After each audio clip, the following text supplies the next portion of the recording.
Haleluya. Haleluya. Salam sejahtera dalam kasih Tuhan. Satu sukacita ada lagi bersama dengan kita. Amin, saudara. Ya, puji Tuhan. Tidak terasa hari ini sudah tanggal 1, saudara. Sudah memasuki Desember. Di banyak tempat sudah merayakan Natal tentunya dari tanggal 1. Di banyak tempat sudah, kadang kalau sudah merayakan Natal rasanya sudah lega, saudara ya. Kita belum, saudara ya. Di tanggal 1 itu sudah mulai Natal di mana-mana, apalagi daerah kantung-kantung Kristen, saudara. Tentunya di Sumatera Utara, Sulawesi Utara gitu, Papua Utara gitu. Papua ada utara nggak sih, saudara? Atau se-Papua lah, saudara. Ya, kantung-kantung Kristen di sana biasanya sudah merayakan Natal. Sudah mulai, ya, hamba Tuhan sudah mulai dicarter, sudah laku sana sini, saudara ya. Puji Tuhan, saya udah mulai laku juga, saudara. Jumat nanti tanggal 6 ada Natal di Banten. Seorang hamba Tuhan tiba-tiba telepon. Saya nggak nanya Bu Gembala dulu lagi, saudara. Tolong bro, layani kami di sini. Di mana? Di Banten, di mana? Di sini. Oh ya udah. Jam berapa? Hari Jumat jam 5. Bu Gembala katakan, aduh jangan, jaga kesehatan, kata saudara. Aduh, saya nggak nanya-nanya lagi ke propos, saudara. Saya udah bilang lagi. Sabtu di Banten juga di Citra. Hari Minggu tanggal 8 di Om Dunov di Kapuk, saudara. Ya begitulah, saudara ya. Sudah mulai, biasanya kalau pendeta itu agak-agak mulai laku, saudara. Kalau hari-hari Desember gitu, saudara ya. Termasuk juga B2 juga makin laku, saudara ya. Mirip-mirip lah, saudara. Puji Tuhan, saudara. Terima kasih buat setiap kesaksian yang ada. Dan biarlah itu semuanya menjadi kekuatan bagi kita. Amin. Bu Gembala beberapa waktu sakit, saudara. Saya sangat sedih, saudara. Sangat, aduh bagaimana ini. Tapi terima kasih buat doa kita semua. Membuat kita semua saling menopang dalam doa. Amin, saudara. Terima kasih untuk saudara yang mendoakan Ibu Gembala. Lalu saudara yang belum mendoakan Ibu Gembala, bertobatlah, saudara. Ya, gitu, saudara. Tertuduh juga kan, oh, ngeri kali, gitu, saudara ya. Saya orang ceplos-ceplos, saudara ya. Karena setiap hari saya doakan saudara, gitu. Jadi, tapi kalau saudara nggak doakan kami, ya bertobatlah, gitu. Doakanlah kami, kan gitu, saudara. Ya, puji Tuhan. Saudara, mari kita perhatikan bahwa kita sudah mulai approach Natal, sudah mulai memasuki Christmas, Natal. Kita harus menyadari dan memahami Natal itu apa? Apa yang terjadi di Natal itu? Apa yang sebenarnya sedang terjadi, saudara? Apa esensi dari Natal itu? Apakah sebenarnya Natal itu? Ini harus kita pahami, saudara.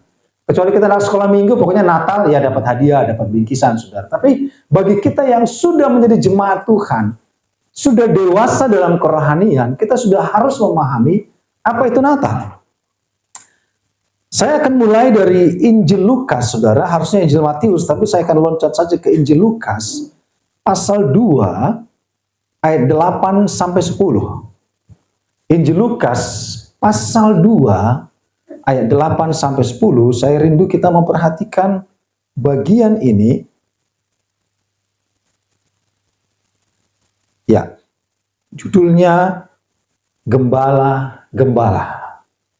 Jadi, kalau bahasa Batak ini parmahan gitu, saudara ya. Atau bahasa Inggris shepherd, gembala-gembala. Di daerah itu ada gembala-gembala yang tinggal di padang menjaga kawanan ternak mereka pada waktu malam. Tiba-tiba berdirilah seorang malaikat Tuhan di dekat mereka dan kemuliaan Tuhan bersinar meliputi mereka dan mereka sangat ketakutan. Lalu kata malaikat itu kepada mereka, jangan takut sebab sesungguhnya aku memberitakan kepadamu kesukaan besar untuk seluruh bangsa. Hari ini telah lahir bagimu juru selamat, yaitu Kristus Tuhan di kota Daud. Dan inilah tandanya bagimu, kamu akan menjumpai seorang bayi dibungkus dengan lampin dan terbaring di dalam palungan. Tiba-tiba tampaklah bersama-sama dengan malaikat itu sejumlah bala tentara sorga yang bala tentara sorga yang memuji Allah, katanya kemuliaan bagi Allah di tempat yang maha tinggi, dan damai sejahtera di bumi di antara manusia yang berkenan kepadanya.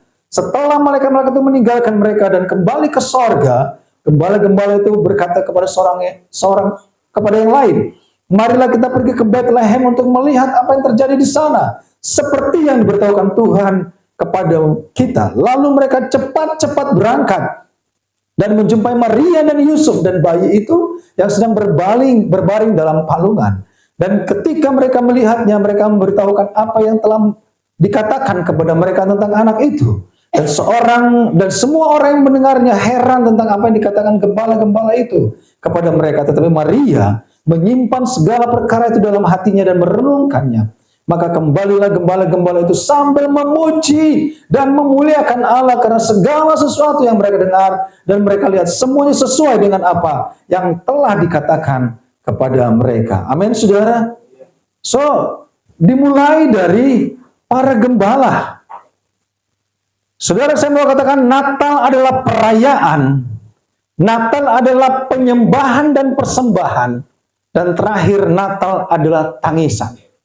Kita akan bahas 3 hal ini. Konteks Natal di waktu itu, saudara. Natal adalah perayaan di kala gembala-gembala itu ada di padang. Mereka sedang menggembalakan kambing domba yang bukan milik mereka. Mereka hanya gembala-gembala yang disuruh melakukan apa yang mereka harus lakukan. Kita ketahui bahwa dari kitab Maliaki sampai Matius, itu kurang lebih 400 sampai 600 tahun Allah tidak berbicara sama sekali. Kita sudah belajar tentang kitab Maliaki, saudara. Akhir dari kitab Perjanjian Lama, ujung dari kitab Perjanjian Lama, kita lihat bagaimana sikap jemaat Tuhan. Dan Allah tidak berbicara sampai 400 tahun. Pertama kali Allah berbicara itu kembali kepada gembala-gembala. Amin.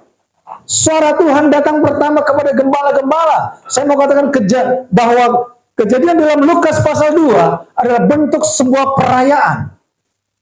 Di tengah gelapnya malam, pekatnya malam, gembala-gembala sedang berjaga-jaga untuk kawanan domba yang mereka jaga, saudara. Dalam gelapnya malam. Ini merupakan kelamnya iman waktu itu, saudara. 400 tahun Allah tidak berbicara. 400 tahun Allah membiarkan umat yang bersungut-sungut itu dari kitab Maliaki. Allah membiarkan mereka hidup dengan apa yang mereka mau kerjakan. Dalam pekatnya malam, hitamnya iman waktu itu, pertama Allah berbicara kepada gembala-gembala. Amin, saudara. Dan Allah berbicara lewat malaikat dan kepada gembala-gembala. Berdiri seorang malaikat Tuhan di dekat mereka, jangan takut.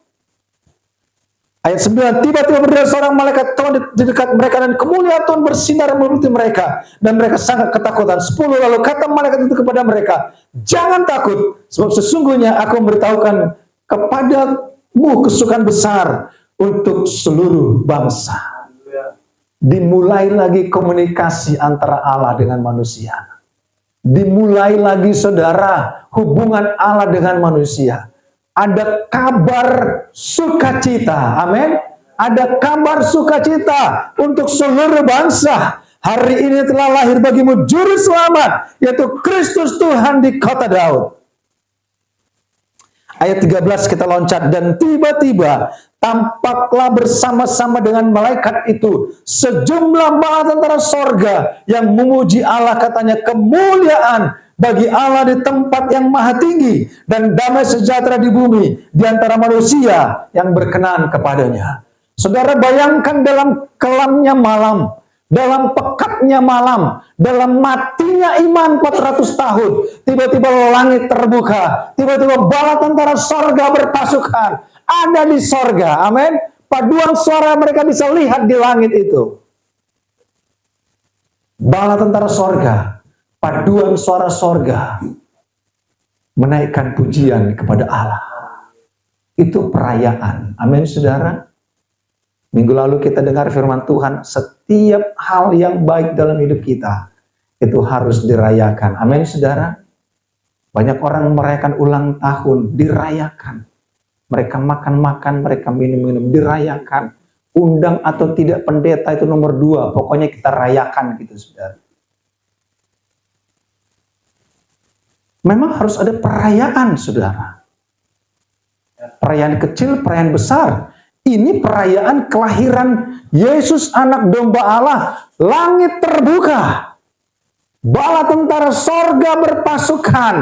Menyanyi di langit yang kelam itu. Tiba-tiba langit begitu terang. Itu perayaan. Amin, saudara. Jadi Natal juga bicara tentang perayaan. Kita merayakan Natal harus dirayakan. Kelahiran Yesus dirayakan, saudara. Kelahiran Yesus harus kita dengan sukacita, dengan sorak-sorai, dengan kemenangan. Karena apa? Ada dikatakan apa? Sesungguhnya aku memberitahukan kepadamu kesukaan besar untuk seluruh bangsa. Kasih Tuhan terbuka lagi bagi umat manusia. Cinta Tuhan dinyatakan lagi bagi umat manusia. Itu perayaan, saudara. Amin. Itu perayaan yang dilakukan oleh sorga. Sorga merayakan kelahiran Yesus. Sekalipun waktu itu manusia belum merayakannya. Sorga yang lebih dahulu memberikan contoh bahwa Natal itu ada pujian. Amin. Bahwa Natal itu ada perayaan. Bahwa Natal itu ada bala tentara sorga berpasukan menyanyi untuk Tuhan. Kalau saudara Natal diam-diam tidak nyanyi, mulut tidak ngomong, saudara. Saya nggak tahu Kristen model apa itu, saudara. Saya menyanyi walaupun suara saya nggak bagus, saudara. Amin. Tapi kalau saudara Natal diam aja.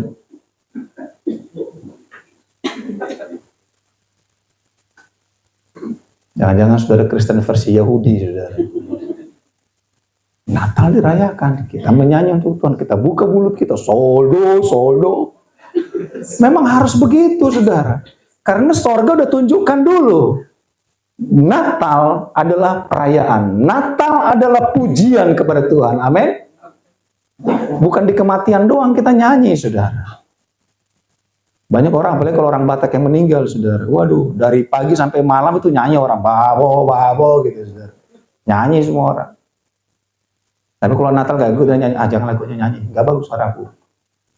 Apalagi kalau gak dikasih seragam, gak nyanyi lagu katanya. Di gereja lain, saudara, sini enggak, saudara. Di sini enggak. Natal adalah perayaan. Amin. Natal adalah sukacita. Dimulai dari situ dulu. Sorga, langit terbuka. Saya sampaikan kemarin di ibadah penghiburan bahwa 2 kali langit terbuka. Pertama pada saat Yesus dibaptis, langit terbuka. Ada suara Bapa berkata, inilah anakku yang kukasihi, kepadanya aku berkenan. Amin. Stefanus, langit terbuka. Di saat Stefanus dirajam mati, martir, saudara. Langit terbuka, Yesus anak domba Allah itu berdiri. Menyambut dia. Datang kembali kepada Bapa. Amin. Yesus sendiri. Amin. Yesus sendiri yang datang sebagai pemilik sorga. Itu lebih indah. Amin, saudara. Dan langit terbuka itu sebelumnya memang terjadi pada saat gembala-gembala ada di kelamnya malam. Mereka melihat bala tentara sorga. Banyaknya luar biasa. Sebanyak langit, seluas langit mereka melihat bala tentara sorga menyanyi. Paduan suara kolosal yang sangat besar itu menyanyi untuk Tuhan. Sorga sudah menunjukkan konteks Natal adalah pujian dan perayaan. Amin, saudara. Yang kedua, Natal juga bicara tentang penyembahan dan persembahan. Wah, ini gak enak dengarnya nih. Kalau penyembahan boleh lah, tapi kalau persembahan, aduh, sensitif ini gitu, saudara ya. Di tempat lain. Matius 2 ayat 1 sampai 12 kita perhatikan. Matius 2 ayat 1 sampai 12. Ada satu kisah yang kita akan bahas di tempat ini, saudara. Saat ini sesudah Yesus dilahirkan, Injil Matius 2 ayat 1 sampai 12. Sesudah Yesus dilahirkan. Nah, jadi dari Injil Lukas kita masuk ke Matius karena mereka saling menulis. Amin. Saling merekod. Sesudah Yesus dilahirkan di Bethlehem di tanah Yudea pada zaman Raja Herodes, datanglah orang-orang Majus dari timur ke Yerusalem dan bertanya-tanya di manakah dia raja orang Yahudi yang baru dilahirkan itu. Kami telah melihat bintangnya di timur dan kami datang untuk menyembah dia. Ketika Raja Herodes mendengar hal itu, terkejutlah ia beserta seluruh Yerusalem. Maka dikumpulkannya semua imam kepala dan ahli Taurat bangsa Yahudi. Lalu dimintanya keterangan dari mereka, di manakah Mesias akan dilahirkan? Mereka berkata kepadanya, di Bethlehem, di tanah Yudea. Karena demikianlah ada tertulis dalam kitab Nabi, dan engkau Bethlehem. Injil Matius mengutip kitab Mika. 600 tahun sebelumnya, Mika sudah menubuatkan bahwa dan engkau Bethlehem, tanah Yehuda, engkau sekali-kali bukanlah yang terkecil di antara mereka memerintah Yehuda. Kan daripada mula akan bangkit seorang pemimpin yang akan mengembalakan umatku Israel. Lalu dengan diam-diam Herodes memanggil orang-orang Majus itu, dan dengan teliti bertanya kepada mereka bila mana bintang itu nampak. Kemudian dia menyuruh mereka ke Bethlehem, katanya, pergi dan selidikilah dengan seksama hal mengenai anak itu, dan segera sesudah kamu menemukan dia, kabarkanlah kepadaku supaya aku pun datang menyembah dia. Setelah mendengar kata-kata raja itu, berangkatlah mereka, dan lihatlah bintang yang mereka lihat di timur itu mendahului mereka hingga tiba dan berdiri di atas tempat di mana anak itu berada. Ketika mereka melihat bintang itu, sangat bersukacitalah mereka. Maka masuklah mereka ke dalam rumah itu dan melihat anak itu bersama Maria ibunya. Lalu sujud menyembah dia.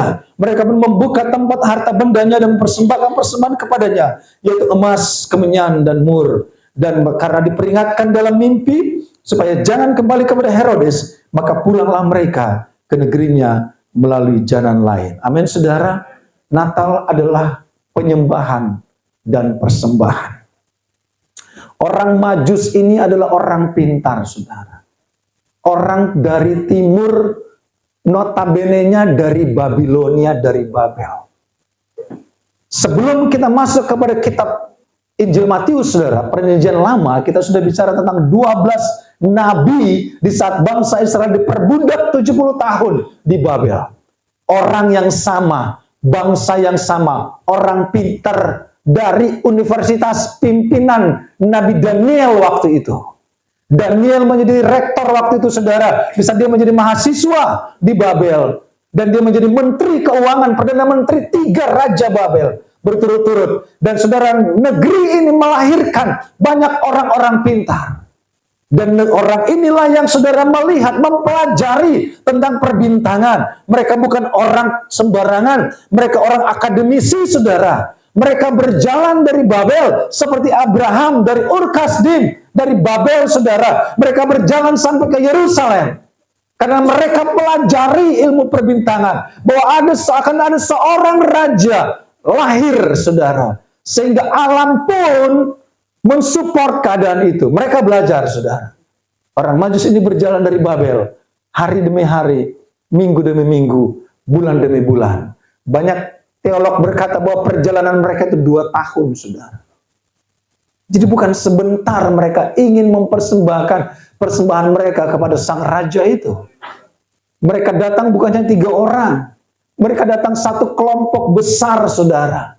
Dengan unta dan banyak lagi bangsa. Dan mereka berjalan, mereka berpikir, raja harus lahir di istana. Sehingga mereka menghadap Raja Herodes. Sampailah mereka setelah 2 tahun berjalan dari Babel sampai ke Yerusalem. Baru mereka bertemu dengan Raja Herodes, berkata, seorang raja lahir di tempat ini. Menurut apa yang kami pelajari. Raja Herodes, saudaraku, mendengar kabar itu. Dia berkata, ini bukan orang sembarangan. Ini orang sekolahan. Ini orang akademisi. Ini profesor doktor, saudara. Gak mungkin gak akurat kabarnya. Sehingga Herodes katakan, betul, betul. Mari dicari, saudara. Saudara, Herodes menunjukkan penyembahan palsu. Dia katakan, cari lagi di mana itu raja. Kalau ketemu, apa katanya, saudara, saya akan ikut menyembah. Tapi Raja Herodes tidak pernah menyembah. Saudara, apa yang dilakukan Raja Herodes, saudara? Nanti kita bahas selanjutnya. Tetapi saya mau katakan bahwa dia tidak suka mendengar kelahiran raja yang baru itu.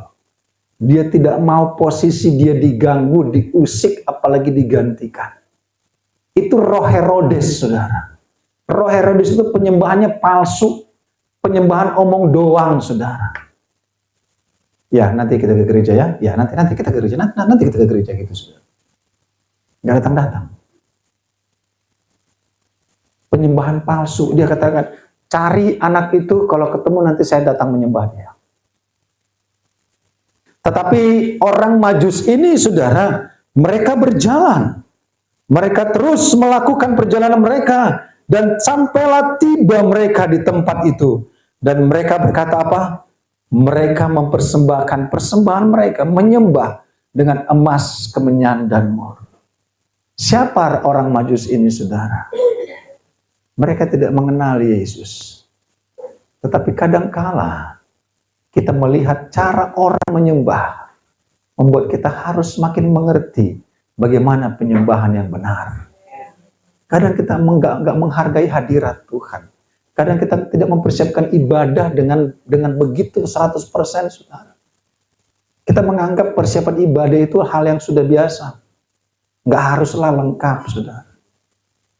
Kadang waktu kita itu banyak untuk diri kita sendiri. Pada saat mau ibadah kita nggak persiapan 100%, saudara. Kita menganggap itu hal biasa, saudara. Sebagus apapun kita melakukan talenta kita, kalau hadirat Tuhan tidak hadir, itu gak ada gunanya, saudara. Makanya mereka sujud menyembah kepada Raja yang baru lahir itu. Bukan hanya menyembah, mereka juga mempersembahkan emas, kemenyan, dan mur. Mereka mempersembahkan harta benda mereka, milik mereka. Itu Natal. Natal juga adalah penyembahan kepada Tuhan. Natal juga adalah persembahan kepada Tuhan. Amin, saudara. Jadi kalau engkau dalam Natal apatis, tidak mau merayakan, tidak mau menyembah, tidak mau mempersembahkan, saudara, saya takut engkau bukan anak Tuhan yang sejati. Karena Natal adalah bicara penyembahan. Orang Majus 2 tahun jalan, saudara.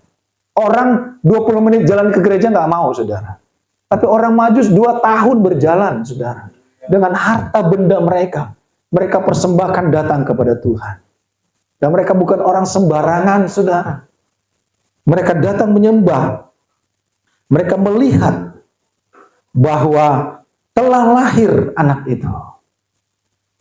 Setelah mereka menyembah, setelah mereka meletakkan persembahan mereka yang berharga itu, apakah mereka kembali kepada jalan mereka lagi? Tidak. Kenapa? Karena dikala engkau menyembah Tuhan, dikala engkau mempersembahkan korban kepada Tuhan, Tuhan berikan engkau jalan yang baru. Amin, saudara. Seharusnya kalau mereka kembali ke jalan awal, ada maut menunggu mereka. Ada Herodes menunggu untuk memenggal mereka. Tetapi saudara, Tuhan menuntun orang. Dikala mereka selesai menyembah Tuhan, dikala mereka selesai mempersembahkan sesuatu kepada Tuhan, Tuhan rubah hidup mereka. Ada jalan baru yang Tuhan berikan. Amin. Ada cara baru yang Tuhan berikan. Tidak lagi dengan jalan lama, tidak lagi dengan cara lama, tidak lagi dengan cara hidup yang lama, saudara. Karena urusannya sudah urusan Tuhan. Sehingga Allah menuntun mereka lewat jalan lain. Itu jalan keselamatan dari Tuhan. Amin, saudara. Makanya banyak orang di kalangan mereka tidak mau menyembah Tuhan, tidak mau mempersembahkan sesuatu kepada Tuhan, saudara. Hidup mereka tetap di jalan yang sama, dengan cara yang sama, cara berpikir mereka sama. Mereka enggan menyembah Tuhan, saudara. Mereka enggan, saudara, mengakui otoritas Tuhan dalam kehidupan mereka. Orang yang tidak mau menyembah Tuhan adalah orang yang tidak mengakui otoritas Tuhan. Orang yang tidak mau mempersembahkan sesuatu kepada Tuhan adalah orang yang tidak mengakui bahwa apa yang mereka miliki datang dari Tuhan. Itu yang berbahaya, saudara. Sehingga tidak sedikit mereka kehilangan hal yang baik dalam hidup mereka. Pertanyaannya, saudara, apakah di saat mereka mempersembahkan sesuatu kepada Yesus, apakah itu untuk Yesus? Yesus masih bayi, saudara. Siapa yang menggunakan harta itu? Maria dan Yusuf, kedua orang tuanya. Keluarga dari Yesus sendiri, amin. keluarga dari Tuhan. Saudara, dikala orang mempersembahkan sesuatu kepada Tuhan, kita tahu sesungguhnya Tuhan gak butuh sebenarnya harta kita. Tuhan itu maha kaya, amin. Tetapi apa yang kita persembahkan kepada Tuhan dipergunakan untuk keluarga Tuhan, amin. Dipergunakan untuk orang-orang yang membutuhkan semuanya itu. Dipergunakan untuk pelayanan, saudara. Jadi bukan untuk Yesusnya. Kadang kita berpikir, Tuhan, masa aku bawa persembahan untuk Tuhan? Emang Tuhan menerima persembahanku? Tidak. Tuhan terima dalam konteks itu digunakan untuk keluarga. Saudara, kita akan melihat nanti bagaimana Maria dan Yusuf setelah persembahan itu ada, mereka gunakan untuk mereka pergi ke Mesir. Kenapa harus ke Mesir? Karena menjadi pertanyaan. Setelah persembahan itu mereka terima, mereka pergi ke Mesir dengan dana yang tidak sedikit. Sehingga kita masuk kepada konteks yang ketiga. Natal juga adalah penderitaan dan air mata. Kok bisa? Kenapa, saudara? Mari kita perhatikan. Di dalam bagian yang kita akan masuk adalah Injil Matius 2 ayat 13 sampai 15.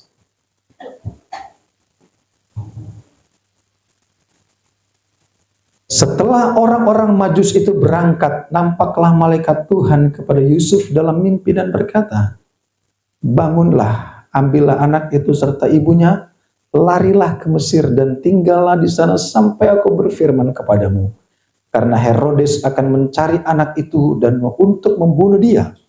Maka Yusuf pun bangunlah, diambilnya anak itu serta ibunya malam itu juga, lalu menyingkir ke Mesir dan tinggal di sana hingga Herodes mati. Hal itu terjadi supaya genap yang difirmankan Tuhan oleh Nabi, "Dari Mesir kupanggil anakku." Saudara, kenapa mereka harus meninggalkan Yerusalem? Mengapa mereka harus meninggalkan Bethlehem Efrata? Mengapa mereka harus meninggalkan Bethlehem setelah mereka menerima persembahan itu? Mereka menyingkir ke Mesir. Apa yang terjadi? Kita naik ke dalam Injil Matius 2 ayat 16 sampai 18. Injil Matius 2 ayat 16 sampai 18 berkata, ketika Herodes tahu bahwa ia telah diperdayakan oleh orang-orang Majus itu, ia sangat marah. Lalu ia menyuruh membunuh semua anak di Bethlehem, dan sekiranya yaitu anak-anak yang berumur 2 tahun ke bawah, sesuai dengan waktu yang dapat diketahuinya dari orang-orang Majus itu. Dengan demikian genalah firman yang disampaikan oleh Nabi Yeremia, terdengarlah suara di Rama, tangis dan ratap yang amat sedih. Rahel menangisi anak-anaknya, dan ia tidak mau dihibur sebab mereka tidak ada lagi. Kenapa Yesus harus disingkirkan ke Mesir? Karena pada saat itu, saudara, Herodes mengetahui semuanya itu. Dia tahu bahwa orang Majus tidak kembali kepada dia. Orang Majus tidak menghadap dia lagi setelah bertemu dengan bayi Yesus itu, yang kemungkinan sudah umur 2 tahun, saudara. Yang seharusnya kalau mereka kembali, Herodes akan tahu di mana tempat Yesus berada. Orang Majus dia bunuh, saudara. Jadi, saudara, akhirnya Herodes mengambil keputusan bahwa setiap anak umur 2 tahun itu dibunuh. 2 tahun ke bawah itu dibunuh. Berarti Natal pertama adalah mulainya Yesus harus berjalan dari Bethlehem sampai ke Mesir.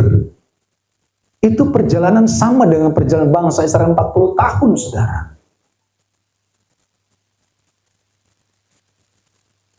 Dari Bethlehem mereka ke Mesir. Disingkirkan Yesus ke Mesir, saudara. Karena apa? Karena Raja Herodes memerintahkan bahwa anak 2 tahun ke bawah itu harus dibunuh. Berarti di sana ada tangisan, ada duka, ada air mata. Anak-anak orang Yahudi, saudara, dibunuh umur 2 tahun ke bawah. Ini menjadi gambaran di saat zaman Musa. Di saat Musa lahir, Firaun tidak mau ada raja lain. Dia membunuh orang Yahudi, umur 2 tahun ke bawah. Dan itu pembunuhan massal. Ada tangisan di kemah orang Yahudi. Tetapi setelah tulah ke-10 itu dibalas balik, semua anak-anak orang Mesir dibunuh.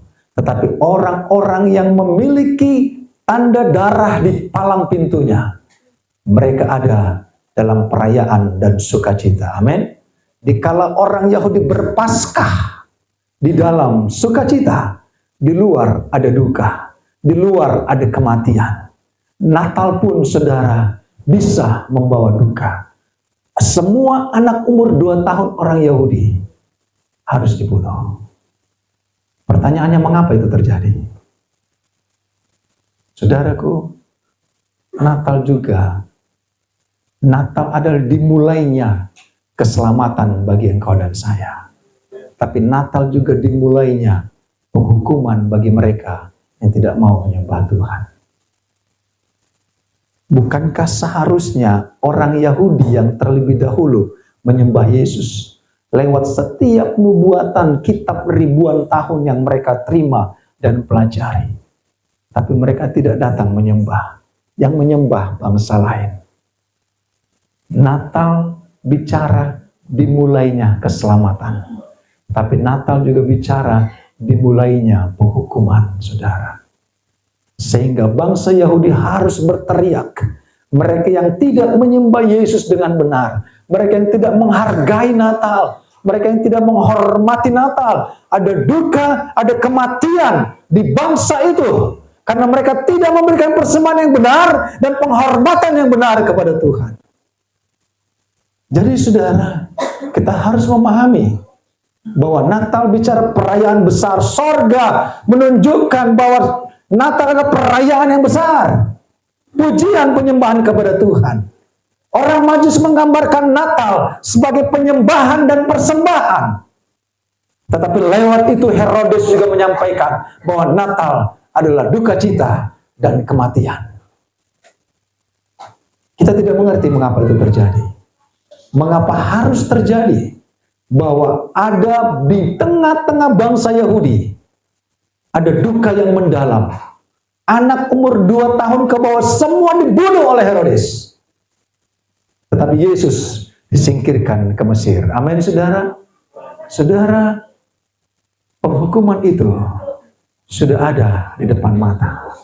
Tetapi engkau dan saya, bila kita tetap menjadi orang-orang yang terlindungi, terpagari oleh kasih Tuhan. Hanya orang-orang yang melakukan penyembahan persembahan yang benar akan diluputkan dalam segala semuanya itu. Seisi bangsa, saudara, satu bangsa ada duka cita di saat Natal. Satu bangsa Yahudi, saudara, satu bangsa Israel, mereka kematian anak mereka di hari Natal. Tetapi saudara, Yesus harus disingkirkan dan engkau dan saya harus diluputkan. Amin. Orang-orang yang melakukan penyembahan yang benar, orang Majus itu, Tuhan lewat penyembahan dan persembahan itu, mereka tidak digiring ke jalan yang sama, mereka digiring ke jalan yang lain untuk mereka menerima keselamatan yang daripada Tuhan. Saudara, ini hal yang luar biasa dalam kehidupan kita, bahwa dikatakan Rahel menangis, Rahel meratapi kematian. Ini nubuatan Nabi Yeremia. Kita mulai mengingat Rahel adalah istri dari Yakub. Rahel adalah istri dari Yakub. Yakub adalah orang yang diganti namanya dari Yakub, pembohong itu, menjadi Israel. Dan di tempat yang sama di Rama, di zaman Yesus, ada kematian, ada tangisan. Itu sudah dinubuatkan di saat Rahel menangis dalam perbudakan itu, saudara. Jadi bagi kita semua yang ada, di mana Natal bagi kita? Memasuki bulan Natal ini, apa yang menjadi sikap kita? Apakah Natal pujian penyembahan bagi kita? Allah? Apakah Natal adalah persembahan dan penyembahan? Dan saya percaya Natal bagi kita adalah Tuhan memagari kita semua tetap dalam sukacita. Di zaman Israel Mesir, saudara, pada saat malaikat maut berjalan, awalnya Firaun membunuh semua anak-anak bayi di Mesir. Tetapi di ujungnya, saudara, bangsa Israel yang memiliki tanda darah itu, di dalamnya mereka sedang berpaskah, di dalamnya mereka sedang bersukacita, di dalam rumah mereka sedang berpesta pora, saudara. Sementara di luar, di bangsa Mesir, ada tangisan dan kematian karena anak-anak mereka diambil oleh maut. Saudara, ini kisah Natal yang harus kita sama-sama pelajari. Adakah kita memahami Natal sebagai perayaan kepada Tuhan? Mari kita rayakan bersama dengan Tuhan. Amin. Apakah Natal adalah penyembahan dan persembahan kita kepada Tuhan? Mari kita menyembah Tuhan yang benar, dengan benar, dan mempersembahkan persembahan kita dengan benar. Karena Natal juga adalah mulainya kasih karunia Allah, mulainya keselamatan. Tapi Natal juga mulainya penghukuman bagi bangsa Yahudi waktu itu.